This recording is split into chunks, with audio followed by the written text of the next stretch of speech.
Boca Juniors querendo tirar zagueiro titular do São Paulo, rapaz. Vamos comentar aí sobre isso. Vamos falar mais também sobre a possível anulação do jogo contra o Fluminense. São Paulo entrou com um pedido aí oficial, tem atualização pra gente comentar sobre isso. Tem o Casares falando sobre SAF no São Paulo, pode acontecer.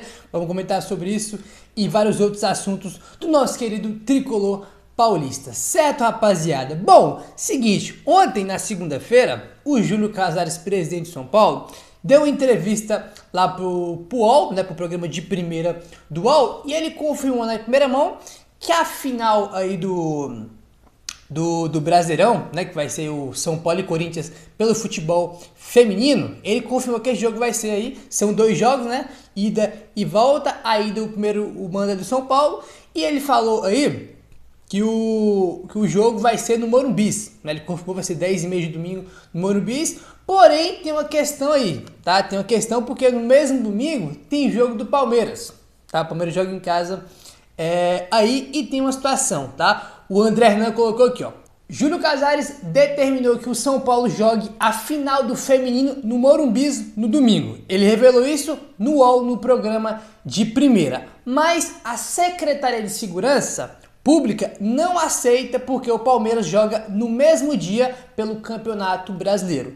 O São Paulo, então, vai tentar mudar a data para sábado ou segunda-feira para que o local seja mantido, tá? Então, a Secretaria aí de Segurança Pública não aceita que o jogo do São Paulo, das meninas aí pelo Brasil, na final, seja no Morumbi de domingo, porque já tem um jogo aí do Palmeiras, né? E eles têm essa determinação, né? Essa regra, podemos dizer assim, de não colocar 2 jogos de paulistas no mesmo dia, para não ter confusão, conflito de torcida, né? Enfim, cara, é uma daquelas situações que tem a ver com a torcida única em São Paulo, que nem pode mais visitante, né? Agora não agora, né? Nos últimos anos também nem pode mais 2 times paulistas jogar em casa aí no mesmo dia para não ter conflito, cara. O estado de São Paulo com essa questão de torcida é complicado, tá? Então o São Paulo vai tentar aí botar essa final para sábado, né, que é um dia antes do jogo do Palmeiras, ou para segunda-feira, o dia seguinte, porque o São Paulo quer manter aí a ideia, né, de manter esse jogo do futebol feminino no Morumbi, né? Enfim, vamos ver se o São Paulo vai conseguir aí, mudar essa data ou não, né? Vamos aguardar aí, tá bom? Enfim, vamos avançando agora, rapaziada. O negócio é o seguinte, ó, a gente já tinha comentado com você durante toda a semana sobre essa situação aí da possível anulação do jogo Fluminense e São Paulo. São Paulo vai aí, na verdade já entrou, né, com um pedido aí pro STJD e agora é oficial, olha aí. O São Paulo entrou com um pedido para anular a partida contra o Fluminense, disputada há uma semana. Agora, na Justiça Desportiva, o clube acionou nesta segunda-feira o STJD em relação à divulgação das imagens e do áudio do VAR da partida. O STJD, olha só, o STJD divulgou em seu site oficial que a medida foi protocolada no fim da tarde desta segunda-feira, no dia 9 de setembro, e encaminhada para análise do presidente Luiz Otávio Veríssimo Teixeira, tá? Então, tá já no site oficial do STJD, divulgou lá, tá? Que o São Paulo fez aí esse pedido de anulação, agora é oficial, né? Já tá lá, e tá em fase aí de análise, tá? Tá em fase de análise aí. Bom, rapaz, agora é o seguinte, ó, vamos ver aqui agora uma matéria sobre um especialista que é um advogado sobre o tema, olha só. De acordo com o advogado Carlos Henrique Ramos, especialista em direito desportivo e colunista do Lei em Campo, ele falou o seguinte em matéria no UOL, abre aspas. Pela letra da lei, o artigo 85 do CBJD, sim, estaria prescrito, pois o pedido de impugnação deve ser dirigido ao tribunal em até 48 horas depois da súmula da federação. Porém, a norma foi editada quando não havia o VAR. Como houve a demora na divulgação do áudio do VAR, pode ser válida a tentativa do São Paulo de pleitar a anulação da partida em até 48 horas da divulgação da sonora como forma de atualizar a norma diante do caso concreto e de forçar a CBF a ser mais ágil nessa divulgação. Tudo dependerá da análise do tribunal, fecha aspas aí para o Carlos Henrique, tá? Aí ele traz o ponto aqui que eu acho que é o determinante para acabar com essa história toda. Olha só, Carlos Henrique Ramos ressalta ainda que o Superior Tribunal de Justiça Desportiva, o STJD, tende a rejeitar pedidos de anulação e pode usar o prazo como argumento para não julgar o caso, tá? Então, o Carlos Henrique Ramos aí, que é advogado, pô, sabe, né, pô, especialista no assunto, ele já falou aqui que o tribunal aí, na STJD, tende a rejeitar o pedido e que eles devem usar o argumento de que, né, passou das 48 horas aí, né, que é até que é o pedido máximo aí, que você pode pedir anulação no jogo depois da partida. E segundo o especialista aí, eles tendem a rejeitar o pedido do São Paulo, eles vão usar esse argumento, né, de que o São Paulo só foi fazer o pedido aí bem mais depois, né, bem mais depois é complicado, né, bem depois aí de ter tido o jogo, né, porque o São Paulo, o jogo foi domingo, mas o São Paulo só foi fazer esse pedido aí na segunda-feira, né, eles decidiram que ia pedir aí na sexta-feira, não foi? Ou foi na quinta, que foi quando soltou o áudio do VAR, aí o VAR foi soltar, a CBF foi soltar o áudio do VAR 5 dias depois, e o áudio do VAR foi o que determinou o São Paulo, ó, a gente tem prova aqui concreta de que teve um erro de direito, e ele foi o que determinou esse áudio do VAR para o São Paulo fazer aí esse pedido. E rapaziada, vai ser isso aqui mesmo que o Carlos Henrique Ramos falou, tá? Vai ser isso aqui, os caras vão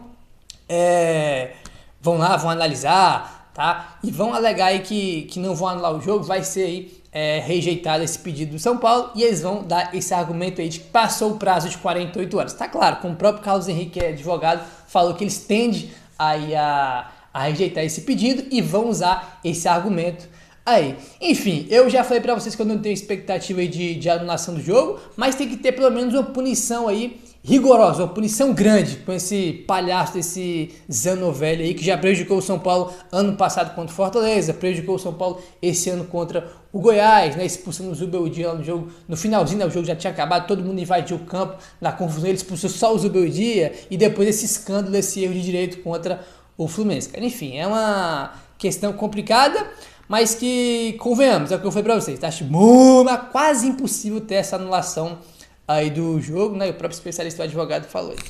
Enfim, vamos ver quando que isso aí vai acabar e como vai acabar. Por enquanto tá em fase de análise lá no STJD. Bom, é seguinte, ó. Ontem o Júlio Casares deu entrevista lá pro De Primeira no UOL, tá? A gente vai repercutir mais aqui alguns temas que ele comentou, porque não tem como comentar tudo só num vídeo só. A gente comentou no vídeo de ontem, né? No segundo vídeo vamos comentar mais alguns trechos aqui importantes, tá? Que o Casares comentou. Bom, primeiro tema aí que a gente vai comentar que ele falou sobre a dívida do São Paulo, tá? Que ele fala que já tá em torno de 700 milhões de reais, né? Ele fala sobre SAF aí também, né? Sobre as ideias aí também que vai ter para esse segundo mandato dessa gestão no São Paulo e tudo mais. Vamos lá, que é bem grande a fala dele. Vamos lá, abre aspas. Então, vou falar devagarzinho aqui para vocês prestarem atenção, que é muito grande. Vamos lá, abre aspas, Casares. A dívida do São Paulo hoje está próxima de 700 milhões de reais. Ela aumentou, claro, mas ela aumentou porque nós fizemos esse efeito na direção de aumentar o ativo do São Paulo. Agora, depois do legado esportivo, que foi o primeiro mandato, meu primeiro mandato era para buscar um legado esportivo com vitórias e recuperar a autoestima do torcedor. Com o marketing arrojado, tudo isso aconteceu. O meu segundo mandato, que eu fui reeleito sem oposição, me dito os 3 caminhos que eu tenho que atuar: a reestruturação e o plano de gestão. Um choque de gestão na área financeira, para que a gente em 5 anos termine essa dívida. A modernização do Morumbis, para que ele continue sendo essa casa vigorosa, também é uma lupa muito grande na base. E a base que vai me trazer reforços. Hoje eu tenho poucas condições de captar jogadores, porque eu não tenho dinheiro disponível. O que se paga de juros hoje da nossa dívida é muito maior do que o custo do CT de Cotia inteiro anualmente. Se eu resolver metade desse custo de juros, vou devolver para investimento na nossa base. Então, esse segundo mandato é a reestruturação financeira através de um choque de gestão, o estádio e a base. Esses são os nossos pilares. Fecha aspas. Vamos lá, tem muito assunto aqui. Ele falou do Morumbis, mas eu quero falar sobre a dívida primeiro. Vamos lá. Primeiro que ele deixou claro aqui que ele queria primeiro o legado esportivo, que era ser campeão, recuperar a autoestima do torcedor e tudo mais. E que o segundo mandato é para dar um choque na gestão, na parte financeira. Aí vem entrar, e ele citou Cotia, que eu falei para vocês, Cotia, né, com o fundo de investimento lá que vai ter aí para pagar a dívida de curto prazo, tem tudo a ver aí. São Paulo sabe que uma das, que mais dá dinheiro no futebol e hoje, um dos que mais dá é venda de jogadores, pode estar fazendo uma reformulação geral em todos os aspectos em Cotia. Ele falou até que não tem dinheiro, né, para comprar jogador, que foi o caso que aconteceu nessa janela do meio do ano, né? Todos os reforços, os 4 vieram por empréstimo.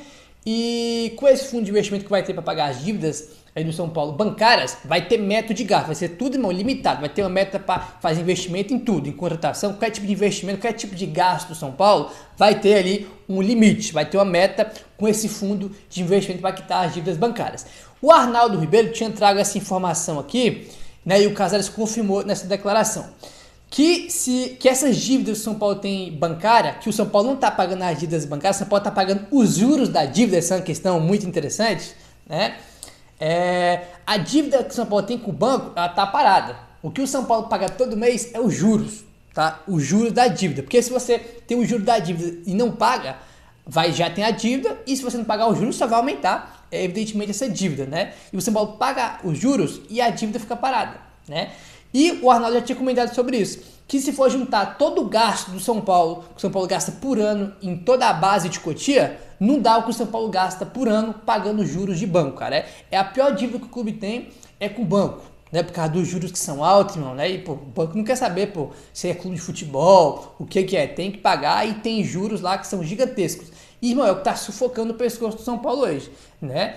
E por isso tá tendo esse fundo de investimento aí que vai ter, tá se desenrolando ainda, né? A gente tem que ter mais informação sobre isso, para o São Paulo pagar essas dívidas de curto prazo bancária e ter, evidentemente, um respiro financeiro e uma reformulação em Cotia para vender jogadores aí, né? Para o São Paulo conseguir fazer aí essa reestruturação financeira.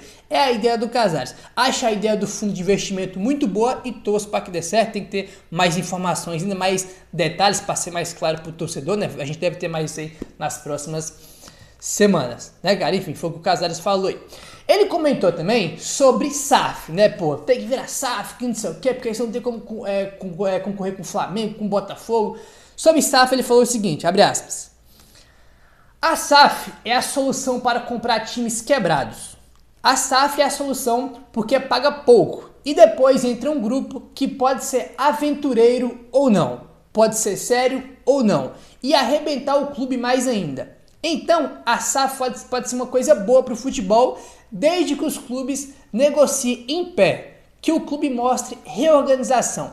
Pode ser que um dia o São Paulo discuta isso, sim, mas com o norte de sua divisão estabelecida, com a valorização do seu ativo, que é o torcedor, que bate todo jogo recorde de público no Morumbi e com estádio moderno e confiável para que a gente faça shows, como foi feito agora no final de semana, com grandes contratos, como fizemos com a Live Nation, fecha aspas.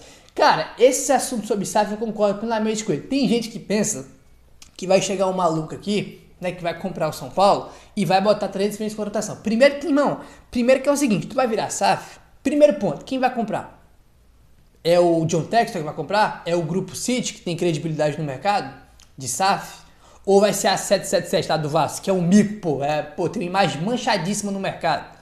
Né? Tem que saber quem vai comprar. Os donos vão ser bons, vão ser ruins, tem credibilidade, não tem? Primeiro tem que saber quem vai comprar. Segundo, tá? O São Paulo, meu querido, não é o Botafogo que vendeu, sei lá, dos 200, 300, 400 milhões que vendeu a SAF pro John Textor. O São Paulo não é o Cruzeiro que vendeu a SAF por 400 milhões, né, meu chapa? São Paulo tem a terceira maior torcida do Brasil, tá no principal mercado da América do Sul, que é São Paulo, né? E dentro desse mercado da América do Sul, o maior mercado, que é São Paulo, você pode ter a segunda maior torcida, né? Que é Corinthians e São Paulo, no estado de São Paulo. São Paulo tem 2 CT, Cotia, Barra Funda, tem estádio próprio, tem muito patrimônio, né? Não tá com a dívida como tava o Botafogo, como tava o Cruzeiro. São Paulo tem jogadores, pode ter muito patrimônio. Meu irmão, São Paulo, nem preço São Paulo tem. Entendeu? Nem preço para serviço São Paulo tem. Quanto tu acha que o São Paulo vale, cara? Entendeu? Tá achando, cara, para virar SAF, irmão, eu só seria a favor de virar SAF, sei lá, estivesse na situação que tava o Cruzeiro e o Botafogo. São Paulo não tá desesperado. São Paulo tem uma situação financeira ruim e tá melhorando aí aos poucos, né? Pô, Gabriel, como é que tá melhorando, mas a dívida aumentou? Tem os 2 pontos. A dívida aumentou, mas hoje, por exemplo, São Paulo não sofre com transfer ban. São Paulo contrata jogador, pode escrever. Esse ano não saiu notícia, graças a Deus, que o São Paulo atrasa o salário do jogador. Olha que maravilha, né? Mas tem a questão que a dívida tá aumentando. E O principal problema da dívida do São Paulo é a dívida bancária aí que tem, né? Que paga juros, aí só de juros o São Paulo paga. O São Paulo não tá pagando a dívida bancária, tá pagando juros. E é o principal que sufoca o São Paulo hoje. Tá? Então, para quem pensa que São Paulo vai virar SAF assim de uma hora para outra, cara, São Paulo nem preço tem para ser vendido, né? Eu falei para vocês dos patrimônios do São Paulo. Tem o Morumbi, é um estádio próprio, pago do São Paulo, que São Paulo ganha muito dinheiro com o Morumbi aí, com renda aí de jogo, com renda também de shows que tem agora. São Paulo ganha muita grana com o Morumbi, sabe? O São Paulo não tem preço para ser vendido não, cara. Entendeu? Quantos bilhões que vale o São Paulo? Não faço a menor ideia, entendeu? Então, pra quem acha que São Paulo vai virar SAF assim, pô, tem que virar SAF pra concorrer com o Botafogo. Meu amigo, quem que tem dinheiro pra comprar o São Paulo? Quantos bilhões tem que ter pra poder comprar o São Paulo? Entendeu? Não é assim que a banda toca não, cara. São Paulo é bem, mas muito diferente de Botafogo, de Cruzeiro, de Vasco. Não tem nem comparação, tá? Não tem nem comparação, com todo respeito a esses clubes. Aí, São Paulo não tá brigando pra não cair, pô, tá? Acabou de ser campeão da Copa do Brasil. Aí, né, pô, não tem nem comparação, cara, pelo amor de Deus. É um negócio bem, completamente distante dos times que viraram SAF aí. Olha só, rapaziada, informação aí do Alexander Vieira. Tinha saído algumas informações ontem, né? Ontem, domingo também, na imprensa argentina, alguns jornalistas deram essa informação de que o Boca Juniors estaria interessado na contratação do Alan Franco, tá? Aí o Alexander Vieira trouxe aqui a informação. Alan Franco não sairá do São Paulo rumo ao Boca Juniors. Como a imprensa argentina mencionou, o atleta faz parte dos planos e mais, já iniciou conversas para uma renovação de contrato. O atual vínculo do jogador vai até dezembro de 2025, tá? Pô, o Boca não conseguiu contratar o Galo, que nem joga no São Paulo, né? O Boca e o Rosário Central eram os dois times que estavam interessados no Galo. O Boca não conseguiu contratar o Galo, que nem joga no São Paulo, não vai conseguir trazer o Alan Franco, que tá vendo o melhor momento dele no São Paulo, talvez o melhor momento da carreira dele, pô.